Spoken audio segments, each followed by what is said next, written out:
حدود چند ماه پیش که ویروس کرونا سر صدای زیادی رو به راه انداخته بود، سازمان غذایی و دارویی آمریکا اجازه داد که در مواقع امرجنسی داروی ضد مالاریایی هایدروکسی کلروکوئین میتونه در بیماران مورد مصرف قرار بگیره و احتمال میدادن که شاید مصرف این دارو به مرگ و میر بیماران کمک کنه، یعنی در حقیقت مرگ و میر بیماران مبتلا به کرونا رو کاهش بده.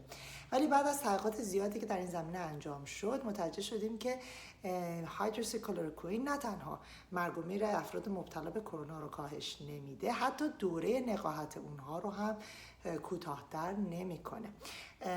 این دارو متاسفانه عوارض جانبی زیادی داره و عوارض سوء اون روی قلب، کلیه، سیستم غدد لنفاوی و حتی در آریتمیای قلب دیده شده. بنابراین مصرف این دارو به هیچ عنوان توصیه نمیشه.